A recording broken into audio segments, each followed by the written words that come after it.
Hi there, Dale from Challengers Comics, here to talk to you about the week's new books for the week of Wednesday, June 11th, 2025. It is a massive, massive week of comics. Not so much the graphic novels, but just a billion comic books, varying covers, incentive covers. A lot of hotly anticipated number ones, a lot of very cool new printings, a lot of cool new chapters of your favorite series, and also a bunch of kind of unexpected must-reads. Let's get into it. Absolute Batman number 9 starts a new storyline. Nick Dragotta is back. In case you can't tell from the cover, this is Absolute Bane. It's an incredibly fun story. It's catching up on all the things that maybe you've forgotten about over the first 8 issues. A lot of little details, a lot of cool subplots, and also the introduction of a cool new absolute villain. You're going to love this one. New Avengers number 1. I'm going to just jump ahead to the end. I really enjoyed this. I was not expecting to. I could not have cared less about the last few Thunderbolt series that Sam Humphries didn't write, but still featured most of the same cast. I could not have cared less about the typical Marvel publishing strategy of releasing something that vaguely looks like a movie that just came out well after the fact where anyone would care, i.e. a month after Thunderbolts came out and people are all looking forward to Fantastic Four and Superman. I had never heard of Tom Lima, who's the artist. I like a bunch of these characters, but I just genuinely was not interested at all in this concept. It's a really fun comic book. It has no reason to exist, and I kind of give it about 8 issues before the market dries up on it, but it is genuinely fun. It also does the classic New Avengers Brian Bendis thing of having a bunch of these characters on the cover and not actually be in the book. They will at some point. You'll get there. This is very much a Bucky Black Widow issue with a couple other characters joining the team in fun ways. I don't know, man. I thought this was just a fun comic book. I don't know how much life it's got in it, and again, just genuinely shouldn't exist, but it is fun, and that's worth something. Second printing of Battle Beast number 1 this week. Issue 2, I'm sure, is like a week or 2 away. If you didn't miss out because this thing sold out almost instantaneously, this is back in print for you. Also, DC Sonic number 1 is back in print. We've gotten a bunch of questions about the first issue of this one. It's currently on its 3rd printing. We don't have a ton of copies, so if you did want to check this series out before it's all over, this is the time. Gotta go fast. EC Comics Blood Type. This is the first ongoing EC series from Oni's new EC imprint. Unlike the other series that are all anthologies and of a limited duration, this is an ongoing series by Carino Bechko, maybe? I don't know. Andrea Sorrentino and Dave Stewart. You've got painted cover on the left, and you've got the Andrea Sorrentino cover on the right. A few weeks ago, we had some massive shortages from our lunar shipment that included DC and Image and other stuff. So if you buy these off the rack instead of a subscription, or even some of our subscribers didn't get them all, this week sees Flash finally on the shelf, Green Arrow, Green Lantern, Hornsby and Halo, Hyde Street, and Gunslinger Spawn. In case you couldn't tell, despite the fact that I've moved around the shelf a few different places, these are like, it's all alphabetical. Like, there was a section of a box that was basically packed alphabetically, and that box got damaged. So like a whole bunch of books from G to H were just unsellable. Crazy, right?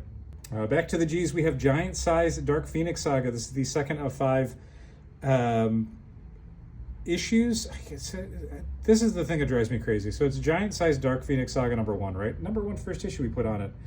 This is chapter 2. It's not going to make any sense unless you've read the previous chapter, which was Giant Size X-Men that came out like 2 weeks ago. Why this is not just issue 2, considering it's by the same writing team and continues the same story, I will never understand. It drives me insane. It's such a Marvel thing. Anyway, this is chapter 2 of that Kamala Khan sees the X-Men's greatest hits series of one-shots that are actually miniseries. Lost Fantasy 2. Hopefully everyone got a chance to read this when the first issue came out about a month and a half ago. I really enjoyed this. This is basically high fantasy, something is killing the children. It's really good. And we meet a bunch of new characters this time out and learn a bunch of tiny details about this really interesting fantasy world that exists alongside our world. I think this is great. I hope this thing lasts a lot longer than Kurt Pyre's previous Indigo Children series, which was also great and got wrapped up real fast. Marvel Rivals Ignite is a new Marvel Rivals one-shot. Every time I say Marvel Rivals, I always feel like I sound like the Hamburglar. Look them up on YouTube, kids. This is 3 short stories, including one by Peach Momoko. So if you're enjoying Marvel Rivals and you like some of the creators involved, this is all, I think, Japanese creators looking at the credits. Give this one a shot. We are into week 2 of Pride Month. So here's the Marvel United Pride Special, a bunch of short stories by a bunch of different great creators. And the most important thing, there's a really excellent Wyatt Kennedy written Mystique short story in this one that is hauntingly beautiful. It is so good, and it makes me want Wyatt Kennedy to just do a bunch of weird Marvel projects whenever he wants. Just so good. I'm not going to say it's worth $6, but for your $6, you are going to get one all-time great Mystique story plus a bunch of other short stories. It's Pride Month. Give it a look. One World Under Doom, issue 5. This is the second half of the gigantic Doom versus Dormammu fight from issue 4. Ryan North is killing it on this. RB Silva is doing some amazing work. The whole thing's hanging together. We are kind of ending Act 2, and we are on the last page, steering into what sounds like a pretty amazing Act 3. Robin and Batman, Jason Todd. This is from the creative team that did the previous Robin and Batman series, which, because it did not have a subtitle, focused on Dick Grayson.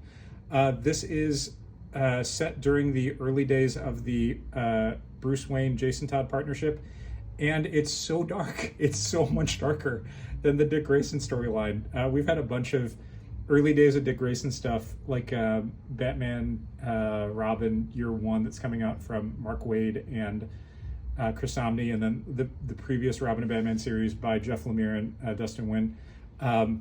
This is a Jason Todd one, so it's so dark. Really good though. $5. It's a little oversized. It's a little bit square bound. You can also get it in a Jeff Lemire variant cover. Runaways #1. Ryan North, as I said, is doing some amazing stuff on One World Under Doom, but the best thing he's done is allow Rainbow Rowell to come back, which again, I sound like the goddamn Hamburglar. Rainbow Rowell to come back and do a new Runaways thing that pretty much picks up exactly where the previous Runaway series left off. A little bit to its detriment in that I don't remember the end of the Runaway series that well, because it ended like a year and a half ago. And I don't remember the status quo, but the characters are great. Elena Casagrande is doing the art on this, and she's phenomenal. I think a lot of people are going to sleep on this one because they kind of forgot that they were reading the previous Runaway series. Do not miss it. This is basically like the next issue. Also comes with a cool Ricky Yagawa variant cover. And what was that peeking out of the side? Yes, it's Death of the Silver Surfer #1. This is Greg Pak writing a... I honestly don't know if this is considered in continuity or not continuity. It's very weird. It feels very much like its own thing. Marvel doesn't have a black label, but this feels like it would have been a black label book had Marvel had such a thing. It's very weird, again, mostly because I can't pin down if it's really happening in the current Marvel continuity or not.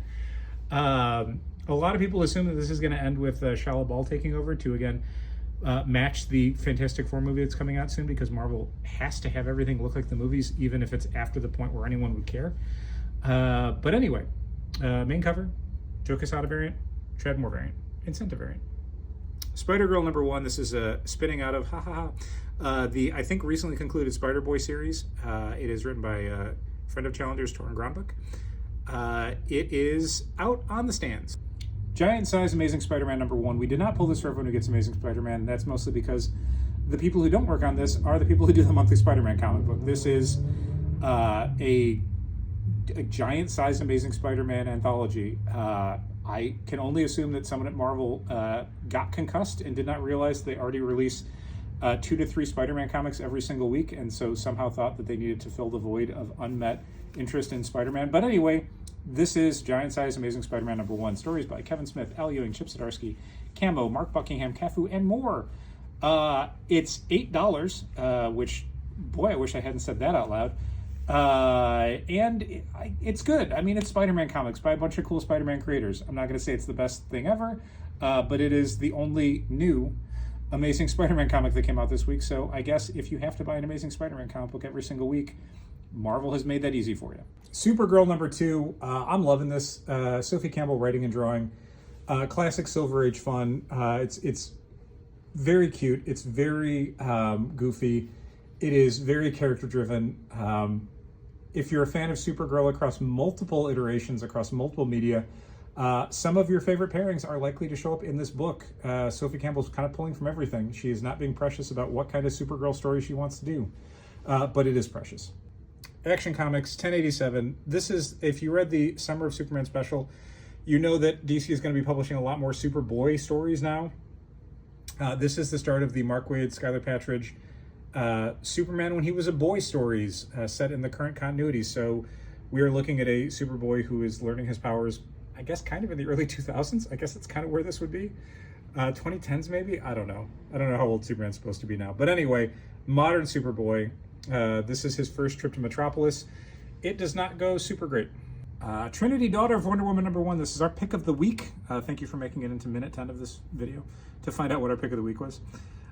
This is Tom King and Belen Ortega, who did all of the really excellent Trinity backups in the last 20-something issues of Wonder Woman. They've stopped doing those stories because that story got so big it needed to be its own miniseries.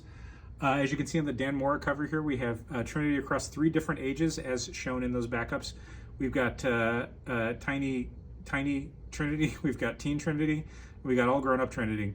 I don't want to tell you everything about this story, but I will mention as a way of indicating why it's our pick of the week beyond everything I just said. This story is called Crisis of Infinite Corgis, so obviously it's our pick of the week. Finally, for the comics, the Sparrow Academy, it's the Umbrella Academy, Plan B, Issue 1. This is a brand new Umbrella Academy miniseries, picking up where the last one left off. Was it Hotel Oblivion, something like that? The one shift in this story is that Fabio Moon, who you can see doing the right-hand cover there, is not currently working on the series. It is just Gerard Way and Gabriel Ba, alongside Dave Stewart and Nate Picos as always. And yeah, hopefully you won't notice a whole lot, but if anything, it is a brand new Umbrella Academy comic, and they're making whatever compromises they have to get it back on the stands, and I hope it's a good one. We are in minute 11, going into minute 12 of this video, so I'm not even going to bother indicating all of the cool graphic novels that came out. Hey, look, it's a Nice House by the Sea. They came out this week because it's been so long in this, hey Storm, so many comic books, so much stuff, no reason for anyone to skip this week at Challengers or at your local comic shop, because look at how much good stuff there is. It's so great, it's beautiful outside, go get some comics. Thanks for watching, keep reading comics.